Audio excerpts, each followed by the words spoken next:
Can everyone, there we go. Sorry. Can everyone see my screen, Yes. my slide deck? Okay. Thank you, Angie. Yes, I'm Angie's little sister, and I do have a few degrees, a couple degrees in environmental toxicology, soil remediation, biochemistry, and I've worked in those fields. I've been very lucky actually to work in the fields that I studied in school. And all of that landed me doing environmental consulting about just over 15 years ago, I guess. And so I started with a different company actually, getting into environmental risk assessment. And I now work for Pynchon, where I'm the national practice leader for environmental risk assessment. And we have risk assessment work across the country and into the United States now. So it's been a really interesting journey on my part. And I'm going to talk today about, I think this started, Angie and I were walking one morning or a few mornings, and it became an idea that just grew, to talk about how the bird data that is collected and goes into the atlas winds up being part of my everyday work process. How do we use that data to do our environmental risk assessments? And we thought that it might be interesting to some of you to see how it's being used in a practical way. So I hope you find this interesting.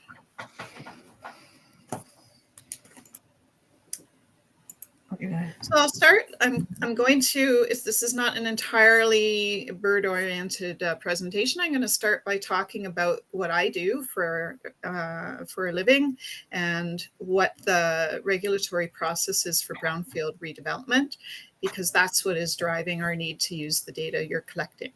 And then I'll talk a bit about environmental risk assessments, how they're done. And that's really where I come into the picture with my actual work, and then how the community science that's collected is used in the ecological portion of the risk assessment work that we do.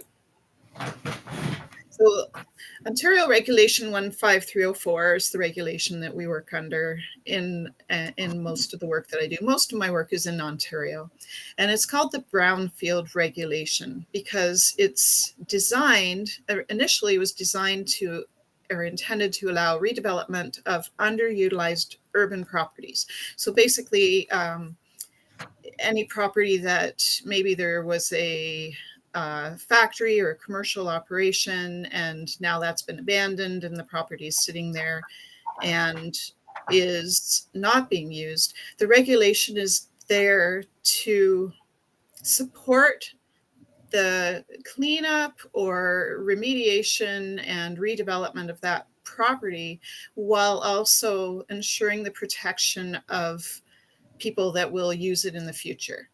And it's the work is largely driven by urban centers where there's a lot of demand to develop these properties that are underutilized because either because there's such a population density, where there's a housing crisis and there's a need to build housing, or because of the cost of property. So there's maybe a shortage of affordable land to buy and sell and develop on, and a need, and also where there's eyesores that are there, and sometimes legacy properties that are so contaminated and have just sat there. So if anyone comes along and they want to buy something that's, maybe an old gas station that's contaminated and they want to build housing on it, there has to be some sort of a process to ensure that the people that live in those houses are safe. And so in order to do this, you need what's called a record of site condition.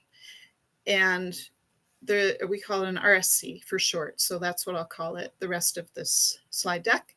And to get a record of site condition, under the regulation, you need it to develop from less sensitive to more sensitive land use, is what we call them. So basically, if you're changing from commercial, industrial, or community uses, which I'll show you the definitions of in a minute, to what we call residential, parkland, or institutional.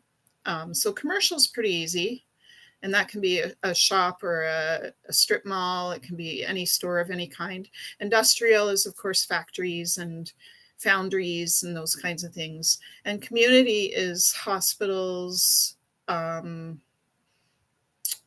gyms. I'm trying to think on the fly now, and then I guess churches fall under community, and the change is to residential, which is obvious, parkland, or institutional, which is schools, mostly colleges, that kind of thing, or prisons actually.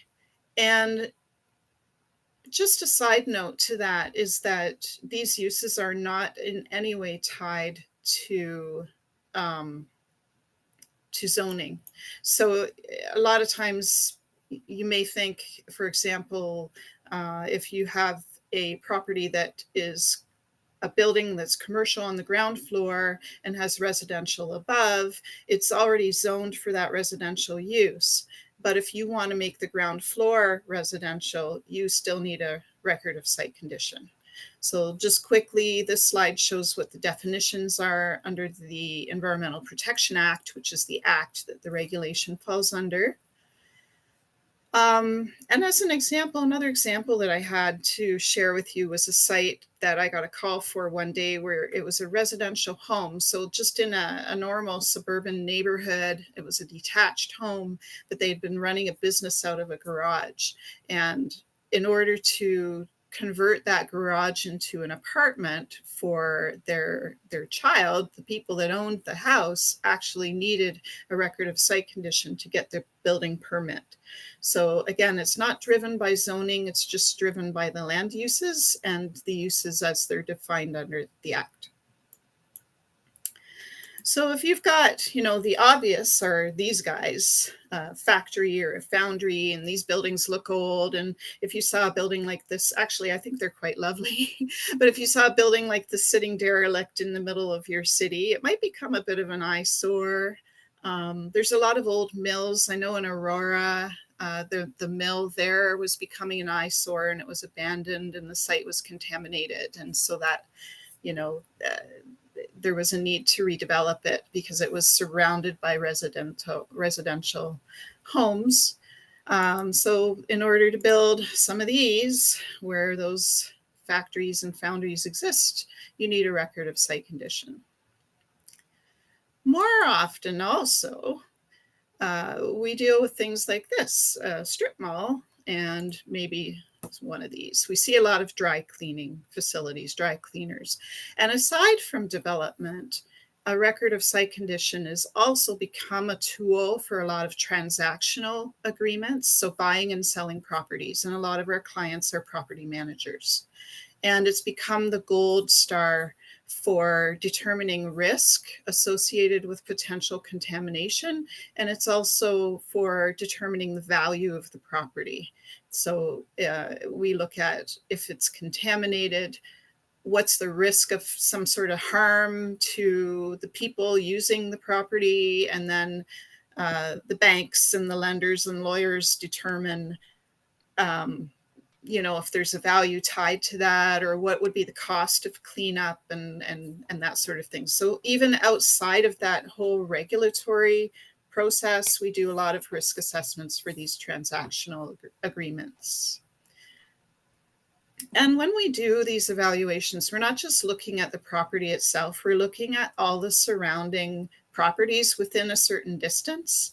And we have to look at what those uses were for as well, and whether or not there was contamination that might be getting into groundwater and flowing onto our property that we're looking at. Because groundwater it's underneath all of us. It's under, it's always flowing.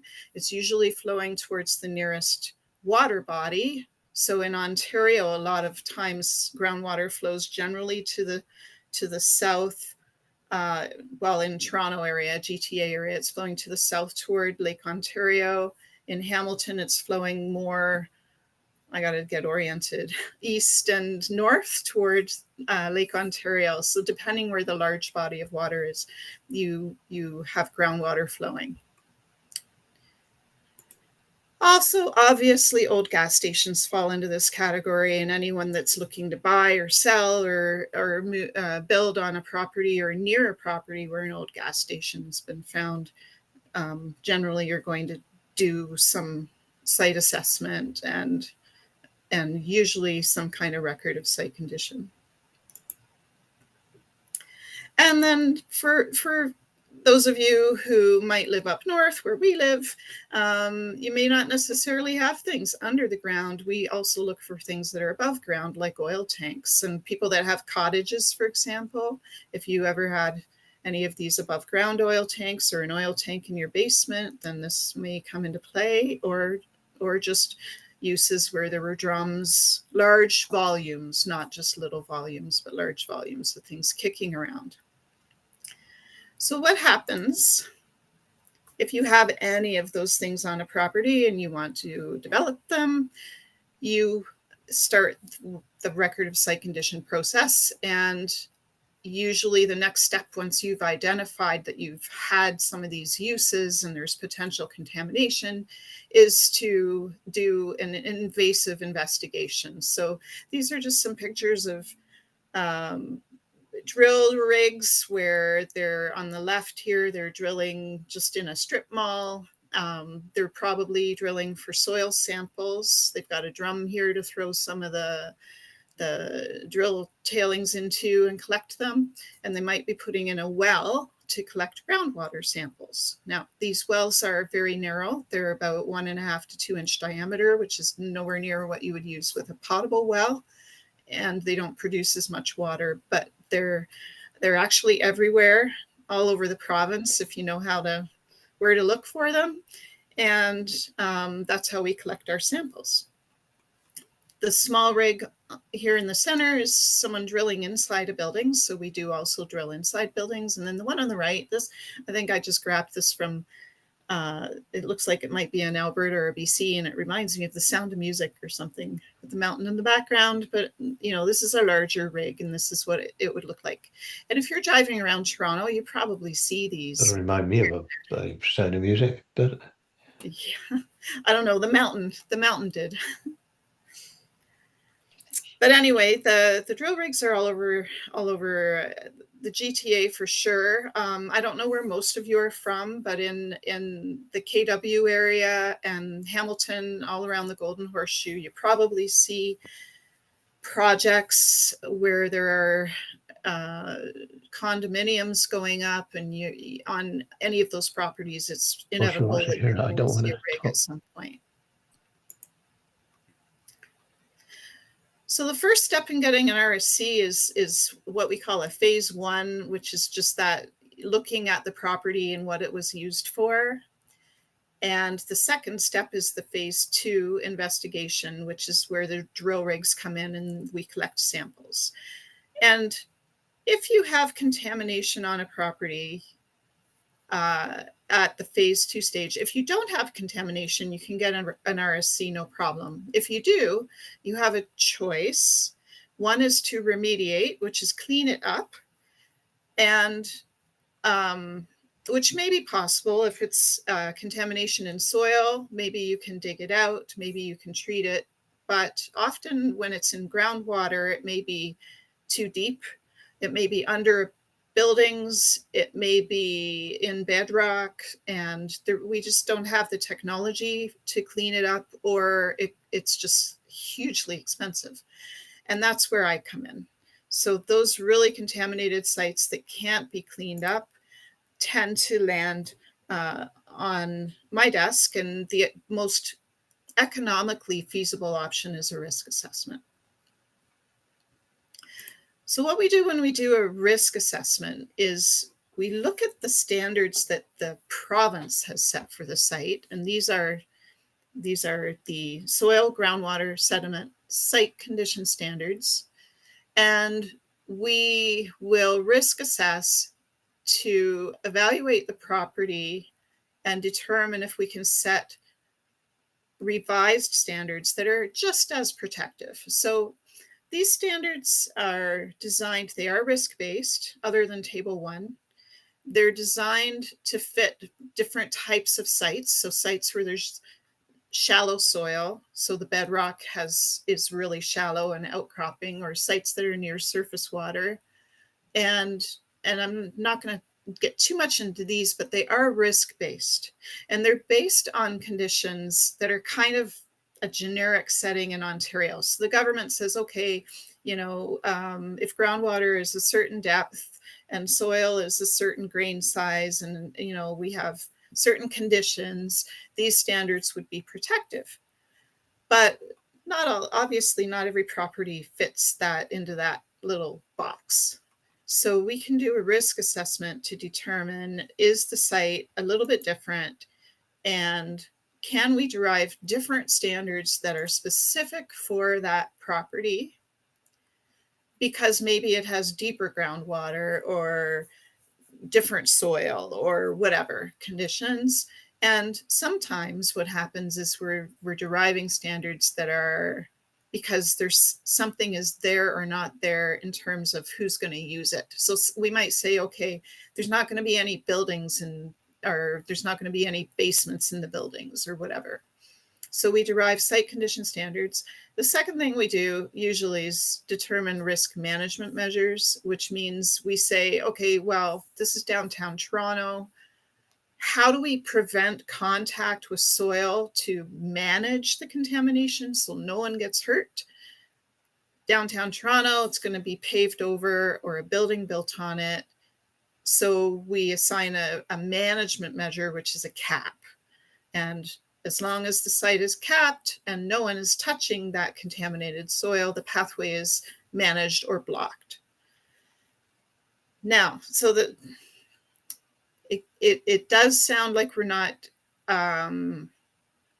most of the time, we're not conserving ecological receptors, but we do have sites where there are ecological conditions that have to be protected. And so especially as we get away from the GTA and we get out to where there are more green spaces and maybe surrounding parklands, we have to look at whether or not the birds and mammals and vegetation and everything is protected. So my job is to look at a site, initially a contaminated site, and look at all the exposure pathways that might be at the site. So we look at human health and users of a future building and whether or not they're going to live there and whether they're going to fish in the water or are they going to, grow vegetables and eat them and that kind of thing. And we also look at the ecological, we call them receptors. So vegetation, which could be trees, grasses, plants, whatever's there, mammals, birds, and also we look at aquatic life if there's nearby surface water. So as part of this process, we have to have information on what kind of ecological species might be around that particular property. We also have to do what's called, we call it an ANSI search, but it's a search for areas of natural and scientific interest. And that includes looking for the presence of and habitat of species at risk. And so I'll just share with you the next slide. In the regulation, here's what an ANSI is. It's all kinds of things. We're looking for provincial parks. We're a conservation, not conservation areas, but conservation reserves. We're looking for identified wetlands, provincially significant wetlands, and any area designated by municipality in its plan as environmentally significant, which actually there are a lot of nowadays. Every municipality in the last 5 to 10 years has really revamped their plans. So we have to be very careful that we are identifying those areas and protecting them. And so it goes down the list. The Niagara Escarpment is there as well, and Oak Ridges Moraine is part of that. And here's where number 6 and 7 that involves species at risk. So that's the part that I'm really focusing on tonight. So in order to do that search, oh, sorry, wrong slide. So over the years, we've been doing these ANSI searches, and I'll show you how we do them in a minute. But we've sort of come to know, myself and my colleagues, we've come to know some of the major habitats or rehabilitation areas over the years. So we know there's red-side dace in the Rouge River. Any site that we have near the Rouge River, we are looking to protect that species of fish. Wavy rayed lamp mussels all over the Grand River watershed. So any work I do in that area, I know I'm going to encounter the lamp mussel and have to ensure that it's safe. Jefferson salamander, I once had a site in Mississauga right near Cothra Woods, so that one came up. And I did once have a site in Owen Sound where the lake sturgeon came up. So we had to look at possible erosion of contaminated soil into Lake Huron and what impact that might have on lake sturgeon. We also know, we are aware of lake sturgeon up in the Sault Ste. Marie area and Thunder Bay areas. So as far as birds go, I've dealt with all of these birds on various risk assessment sites under the Reg 153. So loggerhead shrike, barn owl. A long time ago, we did a risk assessment down near Hamilton where the barn owl was identified. Henslow sparrow has come up, as well as the bobolink. I did lie. I've never encountered eastern whippoorwill yet in Ontario, but I have, I believe, come across it in Saskatchewan. And we've had sites with bank swallows and barn swallows. So all of these birds have crossed my path and been part of an environmental risk assessment that I've worked on. And the risk assessment has to ensure the protection of the bird and its habitat.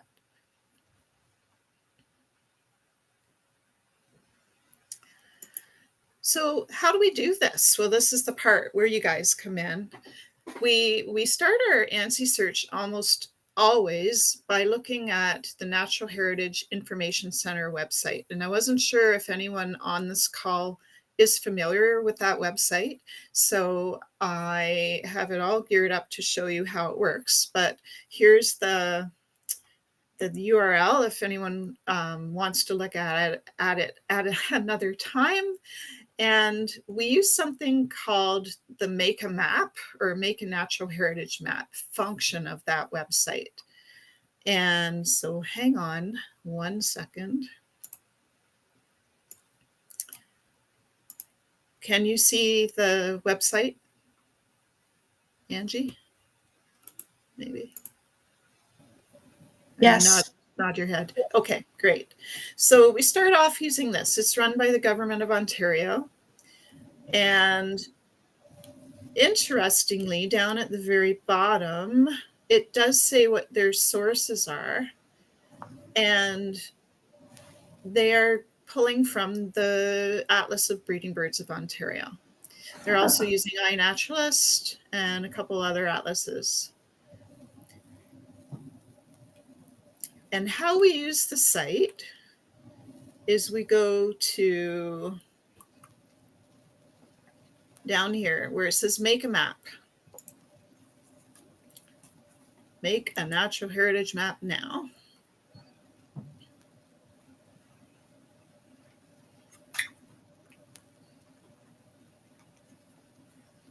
No, I didn't think it was going to take this long. Oh, there we go. Super duper. Always just accept. And I zoom in. So if I wanted to look at a site somewhere in Oshawa area, I would say find data, NHIC report, and it will allow me, it says to drag and draw a rectangle on the map, and it allows me to choose a series of grids. And what these are 1 kilometer grids. So I have to know really where my site is, and then I'll choose the 1 kilometer grids that are kind of surrounding that site to get an idea of what is there. And the thing that I clicked on and hid was the list of all the species in all of those grids. Now, there's a lot of grids selected there. Usually you get a shorter list if you're just choosing. Hold on, I'm going to clear it. And I'm going to just choose a couple squares there. So I only got two grids. And now I've got a northern bobwhite and Henslow sparrow. Now, for the purpose of my work, I'm only interested in threatened and endangered, but both of these are endangered. So I would have to, for my risk assessment, I'd have to look closer and figure out if those species of bird are actually on my property that I'm risk assessing, or within 30 meters, really. It's the habitat within 30 meters. So it's kind of hard when you're looking at this site, when you're looking at a 1 kilometer grid, you don't actually know where exactly on there they were found. But it's a starting point. And sometimes we get a bigger list, a huge list, and we have to narrow it down. And it's difficult when you don't know whether or not those species were reported last month, last week, or were they 50 years ago or 60 years ago. So they're not actually really still there. So it would be better to have more information. And NHIC used to give us that information and they don't anymore. So we kind of drill down deeper to see if we can find out more information. I'm just going to share before I move away from this. I'll show you the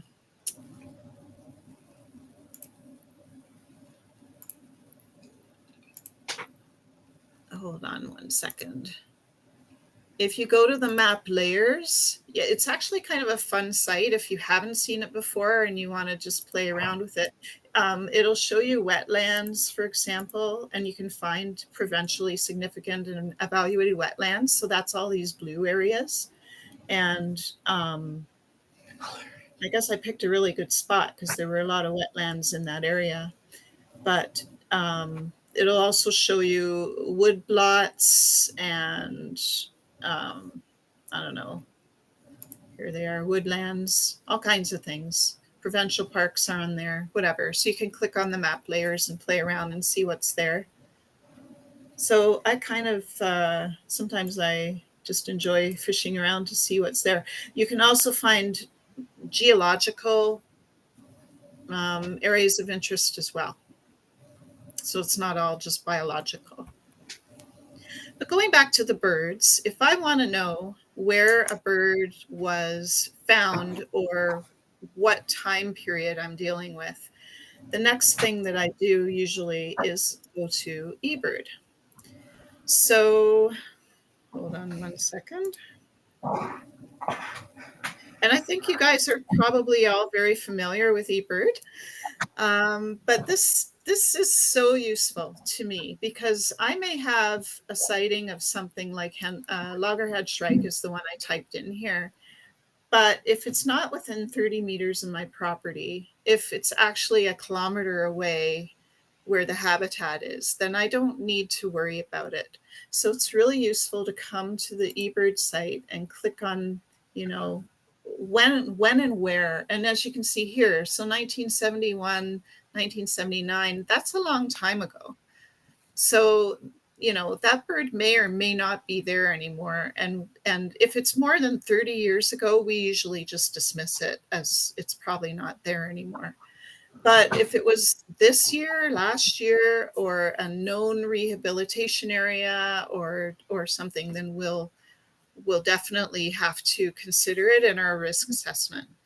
The other thing that happens is if the timing or distance or maybe nesting area and breeding area is kind of difficult to figure out and we're not really sure, we do send out a biologist to do proper surveys. So the use of the NHIC site and then the eBird are our initial desktop investigation and a sort of a screening process. But in any situation where we think something might be there and we're not sure, we have ecologists that are trained and certified to go out and do the surveys. And it's not just one survey, of course, it's a couple times a year and the correct times of year to see if they're nesting and breeding and so on.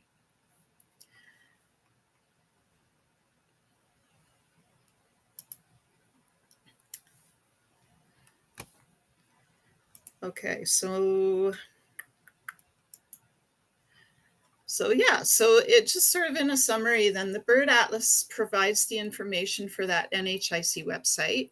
We search for our property and we search the 1 kilometer grids all around that property. But under the regulation, if the ANSI is within 30 meters, it triggers more stringent standards and a more stringent process as a risk assessor. So we consult eBird for more information. And what we're really looking for are the exact locations of the sightings, frequency of sightings for sure, the years, and then breeding information. So all of that is really useful. Oh, there you go. I've already given the demo. So this is just what it looks like again.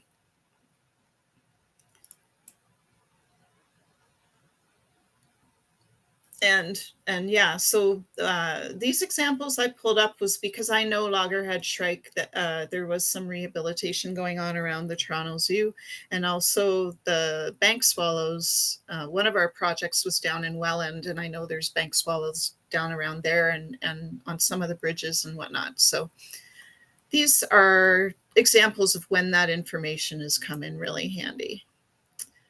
And that's it. That's all I have to share today.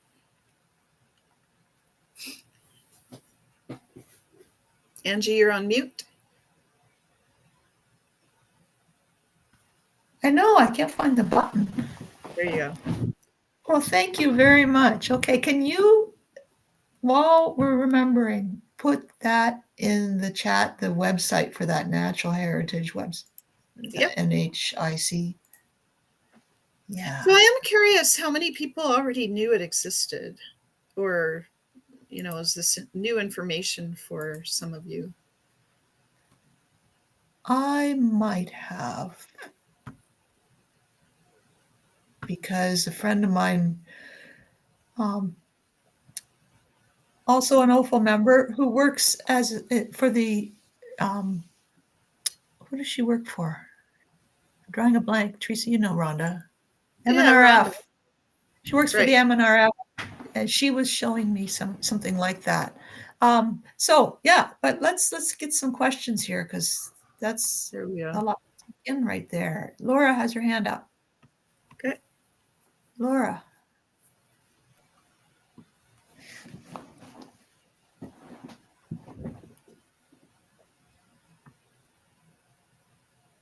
Are you there, Laura?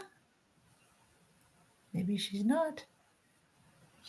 Laura Murray is muted. Maybe. Ryan also? Yep, I'm here. Hi, Ryan. You guys can hear me, right? Yep. Okay. My question is, I was just wondering, what type of precautions do you take when using citizen science data for your work? Because again, you know, those, for example, the data that you showed us regarding the sightings of the shrike, it might not be accurate. It could be a misidentified. They might have misidentified things, for example, because it's not really done by, for example, an ornithologist. So, yeah, that's my question. Yeah, so unfortunately, in my line of work, finding something that's a species at risk is really undesirable to our clients, as you can imagine. So it triggers table 1, which I showed you those tables. Table 1 are the background concentrations for what we're testing. So it means they can't have any contamination whatsoever. and it makes things expensive. So generally, if we find something and someone has identified it incorrectly, either we're still going to go to great lengths to protect something that's not there. The client's going to ask for a survey. They're going to say, okay, are you sure it's there? Are you really sure it's there? Do I have to deal with this? And then we end up sending out someone who's an expert to look for it. I see. Okay, thank you. Any other questions there? I'm going to add that quite often the things we find are things people know are already there. They're kind of common knowledge, or it's, the community is aware of it. Bank swallows in Welland, everyone is aware of them.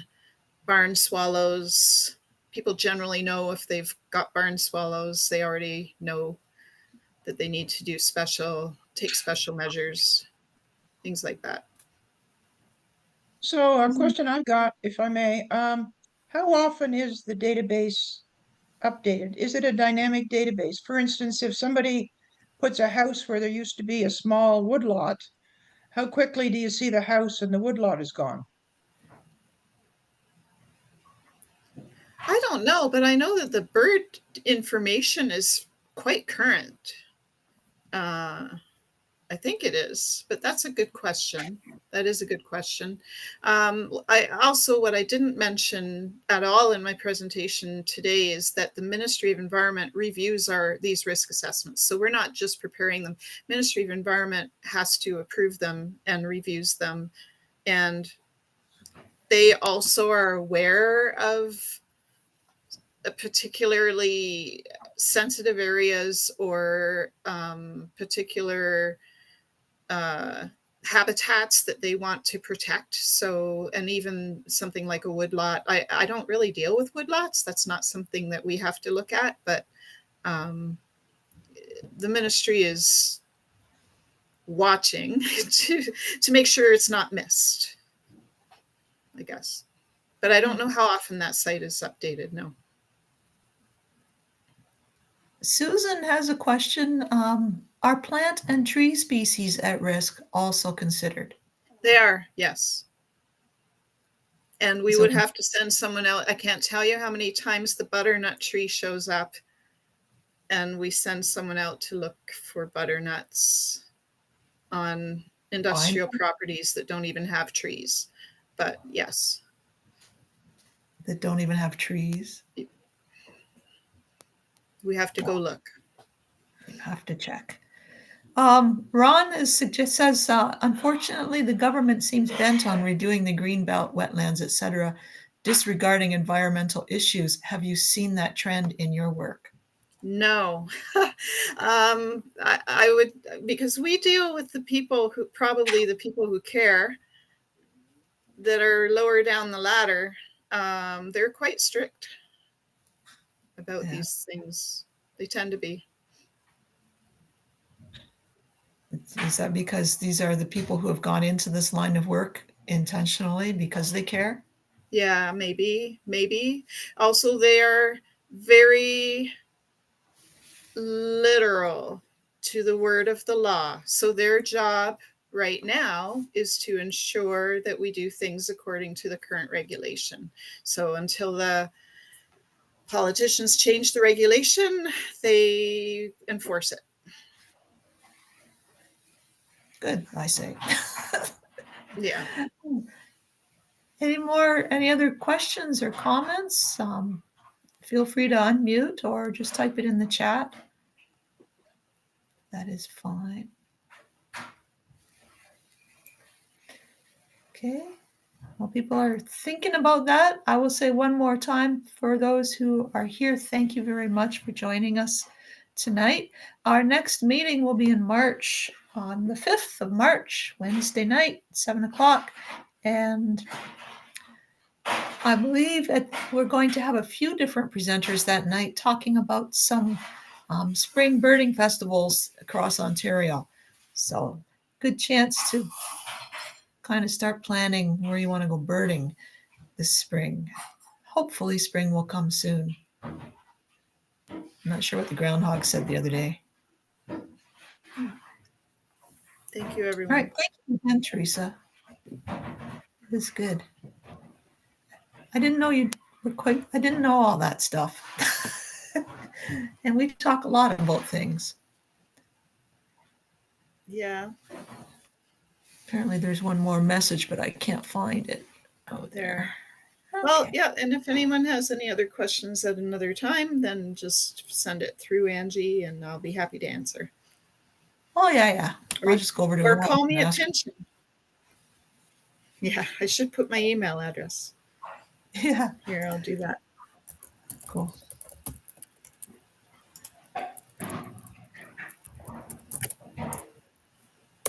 There we go.